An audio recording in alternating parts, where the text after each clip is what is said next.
zmanjšuje povprečno čakalno dobo. Ja, zagotovo gre za več dimenzij, seveda, in tudi naučili smo se iz preteklih poskusov, kaj je potrebno narediti na posameznih področjih.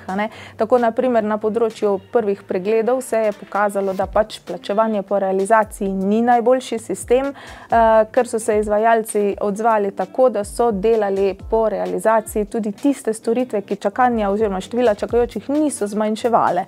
Prav zato smo tukaj išli pač v drugo smer in smo sprejeli ukrep v smeri, da se povečuje število prvih pregledov. Kot sem že rekla, tako da smo določili neko absolutno število minimalnih pregledov po posameznih specialnostih, ki zagotavljajo ravno to, da pacient prej pride do zdravnika.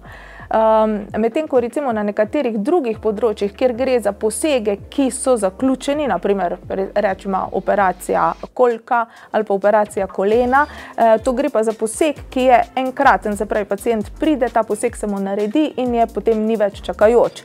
Tukaj pa smo ostali na plačilo po realizaciji, ker se je dejansko pokazalo, da tukaj plačilo po realizaciji skrajšuje čakalne dobe.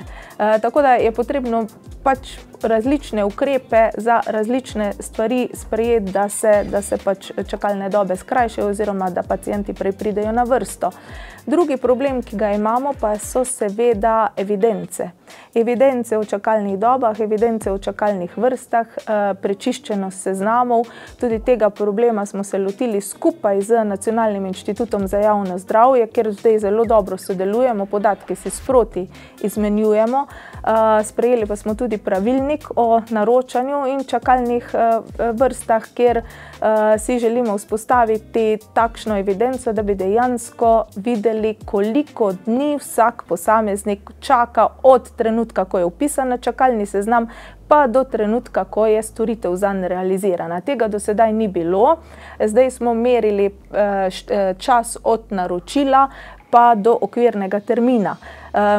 Kar pa ni relevantno, ker okvirni termin je lahko na vse zadnje tudi v preteklosti, če pacient na ta okvirni termin ne pride, tako da smo imeli celo v podatkih nekatere čakalne dobe, ki so bile negativne.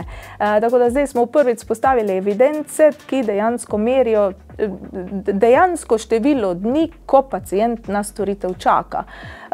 Za vse odločitve, za vse ukrepe, ki jih sprejemamo na tem področju, je zagotovo pomembno, da imamo čiste podatke.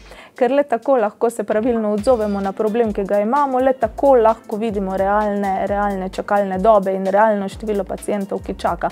Tako da to se mi tudi zdi zelo pomembno, da smo pristopili k tem evidencam, skupaj z Nacionalnim inštitutom ugotovili, kje ležijo težave in da skušamo pač ta problem nasloviti.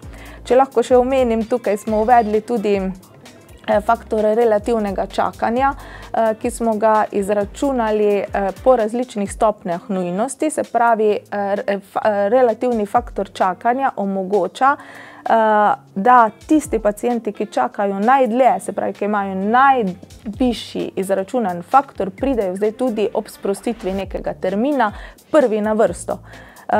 To je tudi, se mi zdi, zelo pomembno, ker jemljemo paciente v obravnavo z konca, z repa čakalnih seznamov in jih kličemo naprej, tiste, ki čakajo najdlje, kar seveda posledično tudi nekako zmanjšuje povprečno čakalno dobo čakanja.